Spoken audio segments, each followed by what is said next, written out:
سلیمان علیہ الصلاۃ والسلام نے ہدہد کو رپورٹنگ کے لیے بھیجا تھا۔ اس سے یہ بھی پتہ چلتا ہے کہ دنیا کی کوئی بھی حکومت ہو، فوج ہو، اس کو خفیہ ایجنسیوں کی بہرحال ضرورت پڑتی ہے جو رپورٹیں لا لا کے پیش کریں۔ تو سلیمان علیہ الصلاۃ والسلام نے ہدہد کو کہا کہ تو غیر حاضر تھا، جب تک غیر حاضری کی مضبوط دلیل پیش نہیں کرے گا اس وقت تک تیرا عذر قبول نہیں ہو، اور اس کو پرچہ پکڑا دیا کہ ملکہ سبا جس کے بارے میں تیرا یہ دعویٰ ہے کہ اس کی ایک بہت بڑی حکومت ہے، بہت شاندار جاندار حکومت، اور وہ اللہ کو چھوڑ کر سورج کو سجدہ کرتے ہیں، تو میرا یہ خط ہے، یہ ملکہ سبا کو لے جا کے پکڑا دے اور دیکھتے ہیں وہاں سے جواب کیا آتا ہے۔ اسی سے اندازہ ہو جائے گا کہ یہ واقعی سچ کہہ رہا ہے یا جھوٹ۔ ہدہد نے لے جا کے وہ ملکہ سبا کو پکڑا دیا۔ پہلے زمانے میں پرندوں کے ذریعے خط و کتابت ہوتی تھی، اس کے لیے پرندے استعمال ہوتے تھے۔ پرندوں کو سدھایا جا سکتا ہے، بعض پرندوں کو، ہر ایک پرندے کو نہیں۔ اچھا، یہ جو ہدہد جس کو آج ہم ہدہد کہتے ہیں، یہ وہ والا ہدہد نہیں ہے، کچھ نام چینج ہو گئے ہیں۔ تو حضرت سلیمان علیہ السلام نے خط لکھا، انہو من سلیمان، پہلے نام لکھا، یہ کس کی طرف سے ہے؟ سلیمان کی طرف سے۔ وَإِنَّهُ بسم اللہ الرحمن الرحیم، اور اس کا مضمون یہ ہے، اللہ کے نام سے شروع کرتا ہوں جو بڑا مہربان اور نہایت رحم کرنے والا ہے۔ بڑی جان ہے اس کلمے میں۔ آج لوگ تحریر سے پہلے بسم اللہ نہیں لکھتے، یا تو 786 لکھ دیتے ہیں، یا لکھتے ہی نہیں کہ کہیں پیپر گر گیا تو بے ادبی نہ ہو جائے۔ یہ وہمی ہونے کی علامت ہوتی ہے۔ اتنا زیادہ ادب تمیز کہ آپ کوئی کام ہی چھوڑ دیں، پھر تو کہیں بھی نہیں لکھنا چاہیے، پھر تو قرآن میں بھی نہیں لکھنا چاہیے۔ کئی بعض دفعہ قرآن انسان کے ہاتھ سے غلطی سے گر جاتا ہے، اللہ تعالیٰ حفاظت میں رکھے۔ تو اتنا زیادہ نہیں مسلط کرنا چاہیے اپنے آپ کو، اپنے اوپر ان چیزوں کو۔ ادب ایک حد تک ہو تو ٹھیک ہے، اس سے آگے بڑھے گا تو ٹینشن کے علاوہ کچھ بھی حاصل نہیں ہوگا۔ آج کسی نے بتایا کہ میں واش روم میں جب پیشاب کر کے فارغ ہوتا ہوں کمبورڈ میں تو چھینٹیں پڑتی ہیں، تو اس میں پوری ڈیٹیل پیش کی تھی، پانی زیادہ ہو تو پیشاب کی مقدار کم ہو تو پھر چھینٹوں کا کیا حکم ہے، پانی کم ہو پیشاب زیادہ ہو پھر چھینٹوں کا کیا حکم ہے، چھینٹوں کی تعداد اتنی ہو تو کیا ہے، پوری رپورٹیں۔ میں نے بولا بھائی تو استنجا کر کے پتلی گلی سے نکل جائے گا، تھوڑا احتیاط کرو کہ چھینٹیں نہ پڑیں، باقی اتنا رپورٹ پیش کرنے کی ضرورت نہیں۔ پتلی گلیاں کیوں بنائی جاتی ہیں بھائی؟ اس لیے تو بنائی جاتی ہیں بھائی، اگلے نے بھی انتظار کر رہا ہے، وہ باہر کھڑا ہوا، اس کی چھینٹوں کا، اس کا تو سب کچھ حساب کتاب جو ہے نا وہ اس کی پینٹ میں ہو جائے گا تمہاری چھینٹوں کے چکر میں۔ تو مسلط کر لیتے ہیں اپنے اوپر، تو بعض لوگ ادب تمیز کو مسلط کر لیتے ہیں بہت زیادہ۔ اب دیکھو اگلی صف میں لوگ قرآن پڑھتے ہیں، مسجد میں پچھلی صف میں قرآن ہی نہیں پڑھتے بیٹھ کے، اس لیے کہ وہ کہتے ہیں اگلے والے کی پیٹھ ہو رہی ہے۔ کچھ نہیں ہوتا بھائی، اگر ہو رہی ہے تو اب یہ تھوڑی کہ وضو خانے تک کوئی قرآن ہی نہیں پڑھ سکتا بیٹھ کے، یہ تو مجبوری ہے۔ جب صفوں میں بیٹھیں گے تو پشت سے بچنا ممکن نہیں ہے، تو کوئی مسئلہ نہیں ہے، اگلی صف میں بھی لوگ قرآن لے کے بیٹھ جائیں، پچھلی صف میں بھی بیٹھ جائیں لوگ لے کے، اس بہانے تلاوت تو کریں گے نا۔ ہاں، جان جان کر بے ادبی کرنا یا وہ طریقہ اختیار کرنا جس میں واضح توہین ہو، یہ جائز نہیں ہے۔ تو ہمارے ہاں عربوں میں ایسا ہوتا ہے کہ پچھلی صفوں میں بھی لوگ قرآن پڑھتے ہیں، ادھر انڈیا پاکستان میں ہوتا ہی نہیں ہے، قرآن کی تلاوت ہی نہیں ہوتی مسجدوں میں اس چکر میں۔ اچھا، تو حضرت سلیمان علیہ السلام نے خط لکھا، بسم اللہ الرحمن الرحیم، اللہ کے نام سے جو بڑا مہربان اور نہایت رحم کا۔ کیا جان پیدا ہو جاتی ہے اس سے آپ کی تحریر میں۔ اور آگے مضمون دیکھو، اللہ تعالو علیہ، بات یہ ہے سرکشی مت کرو، وَأَتُونِي مسلمین، فرما بردار بن کے چلی آؤ، بس دیٹس آل۔ آگے اپنے سائن یا اسٹیمپ جو بھی ہوگی، اتنی سی بات ٹھیک ہے نا۔ میں نے اس دن بیان کیا تھا نا کہ زیادہ بولنا کس کی علامت ہے؟ فالٹ کی۔ تو سلیمان علیہ السلام نے ٹو دا پوائنٹ بات کی ہے۔ اب سوال پیدا ہوتا ہے بھائی یہ کیا دھمکی ہو گئی یار، بیٹھے بیٹھے کسی کو بھی دھمکی لگا دو، ان کی پوری گورنمنٹ ہے، پوری ریاست ہے، پورا ایک کنٹری چلا رہے ہیں، اور آپ ان سے کہہ رہے ہو کہ انسان کے بچے بن کے چلے آؤ، چھوڑ دو گورنمنٹ، اپنی حکومت چھوڑ دو۔ اصل میں سلیمان علیہ السلام نے بسم اللہ الرحمن الرحیم کے لفظ میں میسج دے دیا تھا کہ زمین پہ حکومت کا جو اصل حق ہے وہ اللہ کو ہے، اور نظام کس کا چلے گا؟ اللہ کا۔ اس کے علاوہ کسی کو زمین پر حکومت کا حق حاصل نہیں ہے۔ ہاں، طاقت کے بل بوتے پر کوئی غلبہ حاصل کر لے تو سامنے والے میں اگر طاقت نہیں ہے تو صبر کرے، لیکن سلیمان علیہ السلام میں پاور تھی، تو ان کے ہاں صبر والا آپشن نہیں تھا۔ یہ جو لوگ کہتے ہیں نا کہ طاقت کے زور سے اسلام پھیلا ہے، تو کفر کس زور سے پھیلا ہے؟ کیا وہ جلیبیاں کھلا کے پھیلا ہے، لڈو کھلا کے پھیلا ہے؟ دنیا میں جتنی حکومتیں بنی ہیں طاقت کے زور سے ہی بنی ہیں۔ ہندوستان میں مہاراجے آئے، انہوں نے لڑ کے علاقوں پہ قبضے کیے، امریکہ دریافت ہوا تو لڑائیاں ہوئی ہیں، کالوں کو مارا ہے، آسٹریلیا میں تو کالوں کو، لاکھوں کالوں کو ایسے مارا ہے بندوقوں سے جیسے ہم ہرن کا شکار کرتے ہیں، اس طرح سے مارا ہے۔ دنیا میں کہیں بھی کوئی گورنمنٹ پاور کے بغیر نہیں بنی ہے۔ اس کے بعد پھر وہ جمہوری نظام آیا گورنمنٹ بننے کے بعد کہ اب ملک کے حاکم کی سلیکشن کیسے ہوگی، تو اسلام نے کیا حکم دیا، اور اسلام تو طاقت کے زور سے پھیلا ہی نہیں ہے، ایک شخص آپ دنیا میں ایسا نہیں دکھا سکتے جس کو تلوار رکھ کے مسلمان کیا گیا ہو، ایک شخص نہیں دکھا سکتے آپ ایسا۔ تو سلیمان علیہ السلام نے کے پاس چونکہ پاور تھی نا، جب آپ کے پاس پاور ہوتی ہے تو آپ زیادہ لمبی چوڑی باتیں نہیں کرتے، طاقت جب ہوتی ہے نا۔ دیکھو ایک باڈی بلڈر نے اپنا واقعہ سنا ہے، بہت ڈولے شولے بنے ہوئے بڑے لمبے چوڑے، تو ان کا کسی سے پھڈا ہو گیا نا، جس سے پھڈا ہوا اس نے اس باڈی بلڈر کو دیکھا نہیں تھا، بس ویسے ہی لڑنے چلا گیا گھر، ابے تو نے میرے بھائی کو چھڑا، ابے تیری ایسی کی تیسی، جا کے دروازہ نوک کیا۔ اب یہ بلڈر مجھے خود اپنا واقعہ سنا رہا ہے، بلڈر کا دروازہ نوک کیا، اس نے تھا باریک سا دبلا پتلا جو نوک کرنے والا ہے، تو بلڈر جب کہتا ہے، مجھے کہتا ہے جب میں گھر سے باہر نکلا نا تو مجھے دیکھ کے نا وہ ایسے غصے میں غضبناک آگ بگولا ہو رہا ہے، مجھے ڈر یہ لگ رہا تھا کہ جتنا اس کو غصہ آ رہا ہے اس کی صحت اتنا غصہ افورڈ نہیں کر سکتی۔ یہ تو میرے الفاظ ہیں، یہ انہوں نے تو کچھ اور کہا تھا، یعنی اس کی تعبیر میں کر رہا ہوں اپنے الفاظ میں کہ اس کی جو صحت ہے یہ اتنا غصہ افورڈ نہیں کر سکتی۔ تو کہہ رہے وہ ایسے یوں چل رہا تھا تو مجھے ہنسی آ گئی، مجھے لگا کہ یہ تو یہیں کہیں پگھل نہ جائے بھائی غصے سے، کہہ رہے مجھے ہنسی آ گئی، میں نے کہا یار جا، وہ چلا گیا بڑے آرام سے۔ وہ کیا ہوا، تو پاور ہے نا، تو زیادہ لمبی چوڑی باتوں کی بولو ضرورت نہیں ہے، ٹو دا پوائنٹ بات سے ہی مسئلہ حل ہو جاتا ہے۔ اسی طرح یاد رکھو جب کسی باطل سے بحث ہوتی ہے تو باطل سے بحث میں بھی لمبی چوڑی باتوں کی ضرورت نہیں ہوتی، اور باطل کی عادت ہوتی ہے باتوں کو طول دیتا ہے۔ میری کچھ دن پہلے بحث ہوئی تھی نا تقلید کے موضوع پر، میں نے پوچھا تقلید کسے کہتے ہیں، انہوں نے کہا بغیر دلیل کسی کو ماننا اور یہ حرام ہے۔ تو میں ایک بات پہ اڑ گیا تھا کہ صحابہ نے بھی تو، بہت سے تابعین نے تو صحابہ کی بات کو بلا دلیل فالو کیا ہے، تو یہ کیا ہے؟ تو وہ پوری بحث میں اس کا جواب نہیں آیا، تو کھینچتے رہو بحث کو، کھینچتے رہو۔ منکرین حدیث سے دو دو چار کی طرح ہم باتیں پوچھتے ہیں کہ اگر حدیث حجت نہیں ہے تو یہ جو قرآن نے کہا ہے کہ نبی ڈیفائن کریں گے کہ قرآن میں کیا لکھا ہے، تو وہ نبی کا ڈیفائن کیا ہوا کہاں گیا؟ ہمیں تو یہ حدیثوں میں ہی ملتا ہے، اگر یہ غلط ہے تو پھر صحیح کہاں ہے؟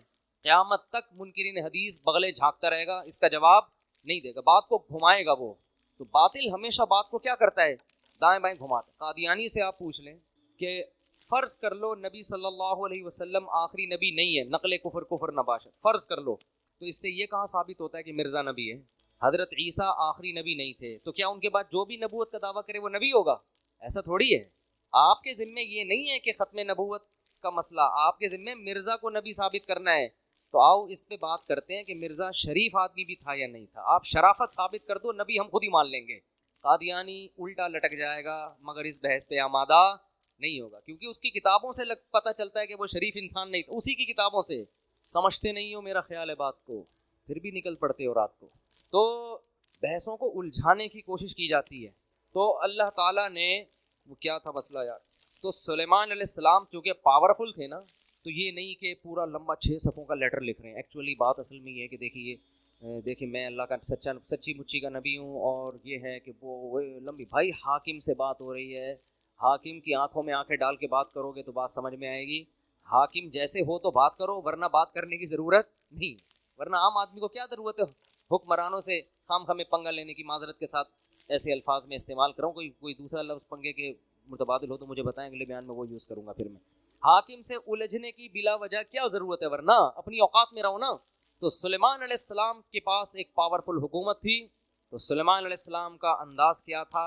اللہ تعالی علیہ، مجھ پر سرکشی مت کرنا، مجھ پر سرکشی، کیونکہ بادشاہ کو جب کوئی خط جاتا ہے نا اس قسم کا تو پہلے تو وہ تیش میں آتا ہے، بھائی اس نے مجھے خط کیسے لکھا، یہ اس نے مجھے، تو انہوں نے پہلے بتا دیا کہ یہ دھمکی والے لہجے میں بات کرنا مجھے بالکل پسند نہیں ہے، ٹھیک ہے نا۔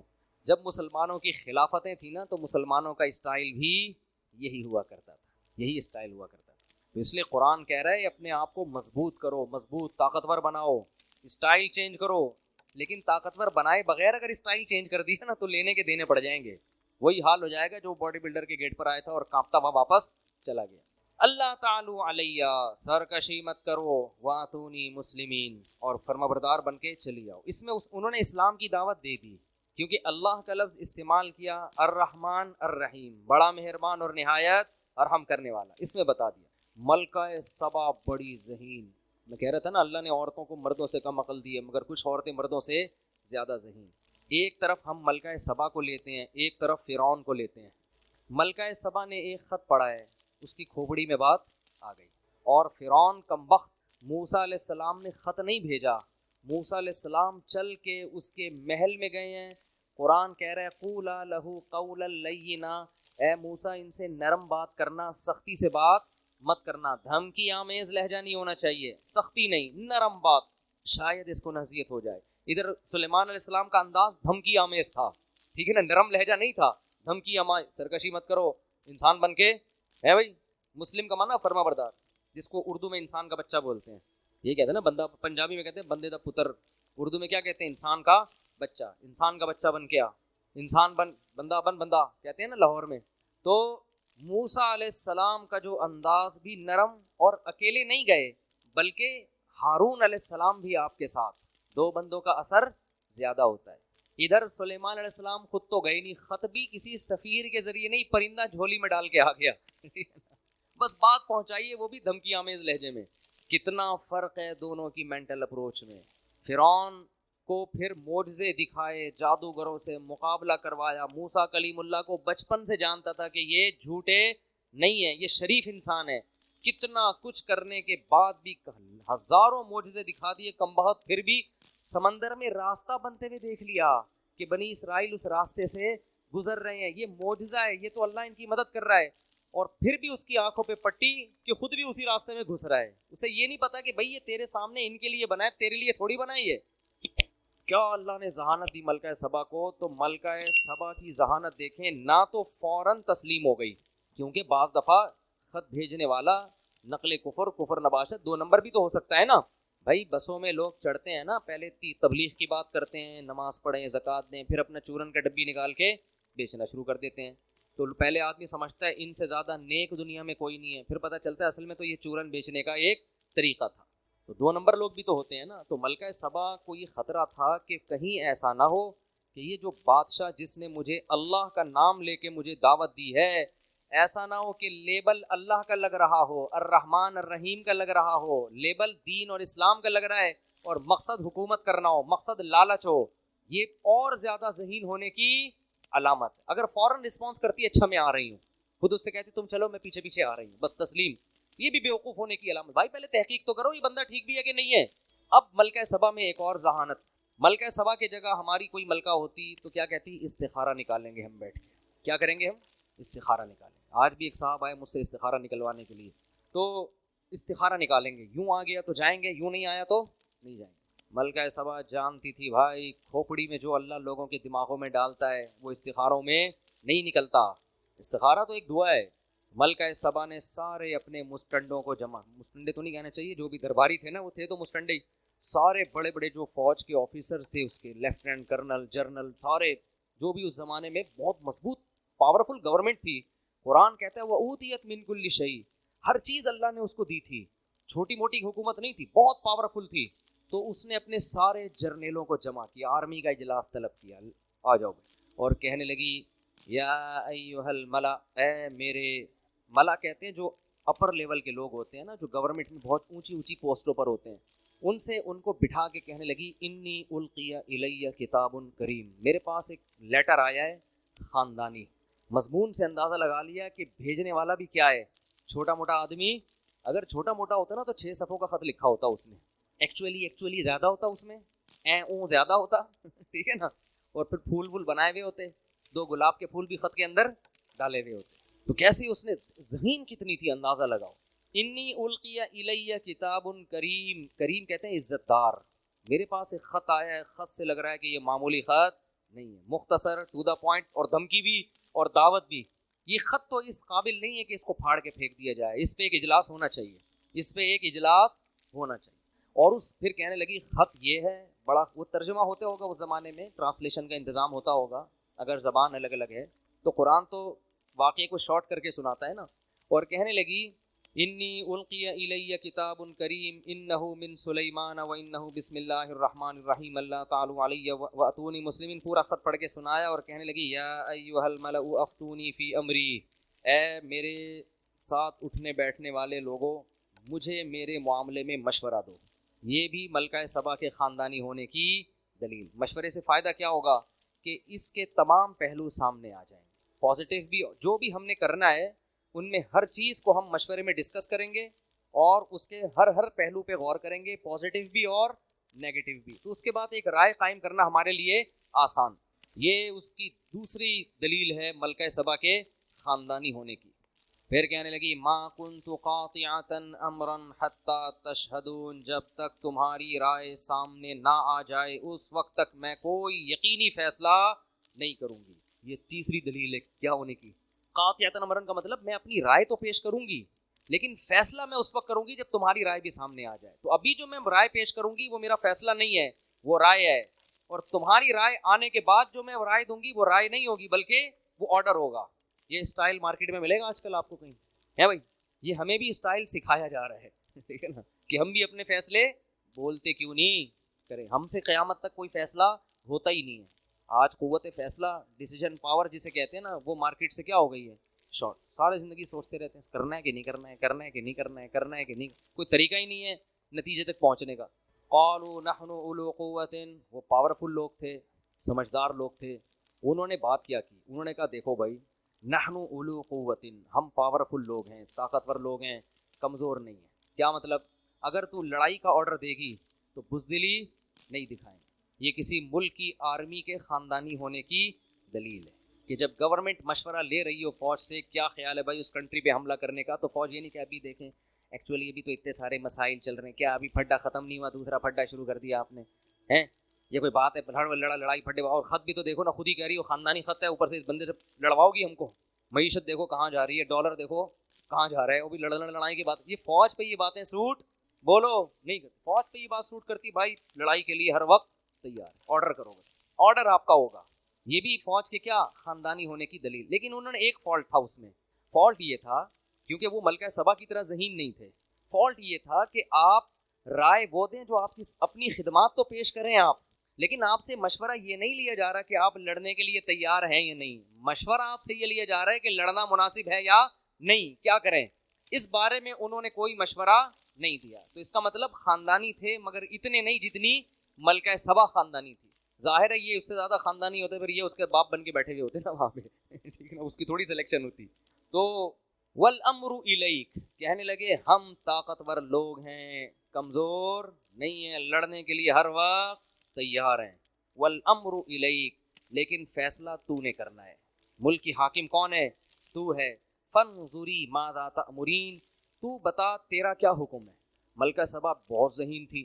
اگر وہ یہ کہہ دیتی کہ نہیں بھائی ابھی میرا لڑنے کا پروگرام نہیں ہے، اس میں دو نقصان تھے. ایک یہ کہ آرمی کہتی کہ بھائی اس نے فیصلہ جلد بازی میں کیا ہے، اس کو چاہیے کہ دوسرا پہلو بھی ہمارے سامنے، لڑنے کے فضائل بھی اور نہ لڑنے کے بھی ہمارے سامنے رکھے. دوسرا نقصان اس میں یہ ہوتا، یعنی پہلا تو یہ ہوتا کہ اس نے فیصلہ جلد بازی میں کیا ہے. دوسرا یہ ہوتا کہ یہ بزدل ہے، ہماری گورنمنٹ اپنے آپ کو بچانے کے چکر میں دوسروں کی دھمکیوں کو پی رہی ہے. تو یہ دونوں چیزیں امیج غلط جاتے ہیں. تو ملکہ سبا نے دونوں پہلو سامنے رکھے. اس نے کہا دیکھو بات یہ ہے کہ نہ تو میں لڑائی سے بھاگنے والی ہوں، نہ میں اس کی قائل ہوں کہ ہر صورت میں لڑیں. ہم دیکھتے ہیں کہ لڑنا اگر ہمارے لیے فائدے مند ہے تو لڑیں گے، نہیں لڑنا فائدے مند تو نہیں لڑیں گے. اب لڑنا فائدے مند کب ہے، نہیں لڑنا فائدے مند کب ہے؟ اگر طاقت کا مقابلہ طاقت سے ہو رہا ہے تو لڑیں گے. لیکن اگر یہ ویژنری آدمی ہے، اس کی دعوت صحیح ہے، یہ پیسے کے لیے حکومت کے لیے نہیں لڑ رہا، یہ خدا کے دین کو غالب کرنے کے لیے، ایک اس کا نظریہ ہے، ایک تھیوری ہے، ایک نظریہ ہے، اس کے لیے لڑ رہا ہے، تو پھر ہم اس سے مقابلہ نہیں کر سکتے. کیونکہ اگر ہم نے اس سے مقابلہ کیا، فتح ہو گئی تو بلے بلے، شکست ہو گئی تو پھر یہ ایسی واٹ لگا کے رکھے گا نا ہماری، اور ایسا ستیہ ناس کرے گا کہ سوچ لو کہ عزت دار لوگ ذلیل ہو جائیں گے. تو یہ دوسرا آپشن بھی سوچ لو کیسی خاندانی در خاندانی ہے کہ نہیں. تو کیا کہنے لگی؟